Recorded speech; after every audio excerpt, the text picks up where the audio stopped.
Hi, I'm Eli, and I make games.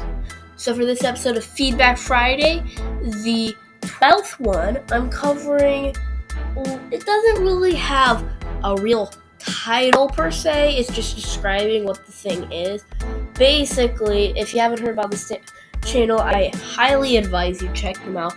But there's this channel called Deynum Studio, and he puts out videos. He's been taking a break for a while, trying to figure out his channel and stuff. But I figured, you know what, I'd kind of help encourage him and review his most recent game, which was a project of course, a limited time game. He tried making a top-down shooter in 8 hours or less, and yeah, so it's really just called 8 Hour Shooter, but just so you know, during this video, I'm just going to refer to it as Deynum Shooter, or just 8 Hour Shooter. I'll kind of use them interchangeably, but just keep that in mind. Another disclaimer would be that Mother Nature decided it was going to bring a giant gust of pollen and thunderstorms to northwestern Missouri. So I've got really bad allergies, so my voice isn't feeling the best right now. So just keep that in mind. And yeah, let's get into this. So first up, faults. The game doesn't have any glaring faults. It's more of things that felt empty and feel like it could be filled relatively easily. So basically, there weren't any direct faults with gameplay per se. The only thing I would say is that if you ever go into the game and update it, adding audio would really make the game just a lot better. And that's kind of the only real fault. But I've got other ones that are more or less things that could be added to make the game feel more cohesive. So one of the main things is variation, adding variation to the gameplay, because effectively the game loop is pretty simple. Shoot bullet at coin. Coin gone, gives point, bullet keeps moving and is now enemy. Repeat and repeat, bullets eventually die, boom, bow. That's the game loop. But there's no real variation, because what you want to do with an endless game is you want to have the same game loop continuously, and every once in a while spice it up, flare it up, add variation to the game. Because another note I've put down on the game is adding something you can't walk into, like a barrier, a blockade. You already have the bullets that you can't run into, but what if every once in a while a wall falls down and now you can't walk past it, you've got to go around it? Or maybe there's like spikes that are down at an area for a bit, where if you walk into those, wow, you're dead. Or maybe there's an enemy that comes in that shoots more bullets, so you're going to want to kill that as fast as possible, so there's as little bullets as possible. You see where the gameplay is spicing it up. It would just add variation, mix it up, make it more interesting. And to add on to that, my other thing is that make the player look more interesting. Currently, it's a square with a rectangle sticking out of its face. Well, if you call that it's not really a face, but still, the only way that you can tell it's a player is because it's white. It sticks out of the scene, and that's good. You want your eyes to always go directly to the player. In any shot of your game, you want to be able to immediately draw your eyes to the player. And really, that's just good in any art form. Think cinematography, movies. You always want your eyes on the characters. So you're going to want to use techniques like things like the rule of thirds and blurring at the background a bit to make them more clear. Those are a trick to cinematography and animation. With games, you really want to contrast, have internal highlighting visual values that basically make your eyes go, oh, this is what I need to focus on. The player does that great. It does it amazing. But it's not very interesting to look at. It's a white square with a rectangle sticking out of it. That's not interesting, adding a bit more character to it, or just making it look like something.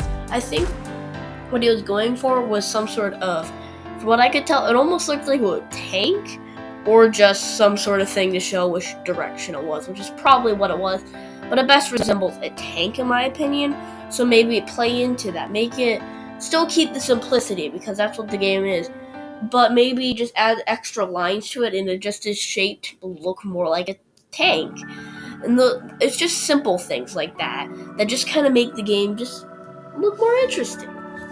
And those were my faults, complaints, things that could be improved in the game. Now, for the mandatory fun fact of the day. Now, this week's, I'm going off script here. I've done this before, but who needs articles? Who needs any of that when I can use my brain and knowledge? So this week's is on guitars, because it's conveniently the instrument I use. So basically, if you didn't already know how a guitar works, all you're doing, and it's every string instrument is like this, you're shortening the string to make it a higher pitch. And thicker it is, obviously, is going to become lower pitched. Well, with guitars, you can do some cool stuff. There's things called muting. And when you mute a guitar, you hover over the guitar where you still get the sound, but it goes up quickly and it's a higher pitch than the regular note would be. Now, the thing is that muted guitar, when done purposely, is amazing. It sounds great. But most of the times, it's actually an error. You don't want your guitar to be muted because it's muted. You can't, it's not the full, deep, rich sound of a guitar. And to add on to that, guitars will have this thing, and it will change your muting aspect when it comes to what type of string it is. So, most people use a steel string guitar. Now, steel string is standard for electric and is common on acoustic. Not as common though. And they're thinner strings. They have the same pitch, but they're not as deep and rich as a brass string. Well, brass strings, they're going to make deeper, louder, bigger sounds. They hurt more on your fingers, but what else do you expect? The thing is that muting is way more obvious on acoustic brass than steel string will ever be. And yeah, that's some guitar information. That was really off topic and random. Back into the review. Now, onto the praises. Good use of multi-purpose mechanics. Now, what I mean by this is you don't initially see this, but the game loop, I've already stated this before. You shoot, get bullet, and then the bullet goes rogue. Well, guess what? You're creating your own enemy. So you're going to want to think, okay, am I going to want to shoot? Because by shooting, it creates something good for me, but at the same time, it creates something bad for me. So how do I want to think about that? That's balancing right there. You want to have every option have an upside and a downside to make the player choose. Well, do I want the apple or the orange? The orange will make me faster but jump a little lower, or the apple will make me jump higher or go a little slower. Which do I choose?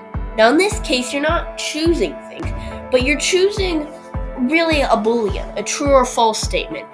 Do I shoot or do I don't shoot? That wasn't grammatically correct at all. Great. Still, it really applies. It creates a good balancing mechanic of, okay, is this something I want to do? Is this going to benefit me or is it going to hinder me? That creates a level of strategy in the game that makes it as an endless game more interesting, because look at Subway Surfers. It's an endless game, and it's the only variation is that it's somewhat random and it gets faster. You're not creating real choices other than go fast. And there's not enough variation in that to really go, yeah. Now, I know I did complain about variation in the game, but I'm talking about two different things. In this case, it goes good at strategic variation. How good is the game at developing strategy and making you think and choosing things and varying the gameplay? The other thing, I was literally talking about like mechanical variation back then. I don't think I cleared that up well enough, so there you go. And then the endless gameplay, I've already said, good, fairly decent, like it, keep going with it. The subtlety of difficulty is another thing. Most people actually won't think of this, but the game provides a level of subtlety when it comes to choosing a difficulty. You're the one who chooses how difficult it is.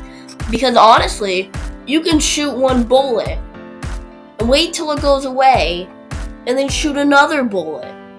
It's easy. It's easy to dodge and it will eventually get quite a few coins in, but it's not very interesting. It's not very fun. So you're going to want to do more, but then it becomes harder. So your brain's going to go, okay, do less of that because I want it to be a little easier on myself. So you're going to do that. It creates a subtlety, a level of difficulty that you don't really realize, but it's good. I like it, and it really helps add to the gameplay. And I think more games should do stuff like this, where you're the one who chooses difficulty, but it's not just an asset, a UI on a menu that says easy mode, hard mode, or expert mode, or whatever. It's more interesting, and it's subtle though, so it's good. And yeah, that's my review. So just to conclude, the game is good. It creates a nice strategic variation, though it could be improved in the aspects of mechanical variation. It's really just a big old fight of how to variate the gameplay. But in the end, if you were to make ever an expansion on this, add mechanical variation, spice up the gameplay, but keep your strategic variation in because it really helps develop the game. And yeah, that's it. So, if you like. If you don't, and subscribe. Also, check out Deynum, I guess that would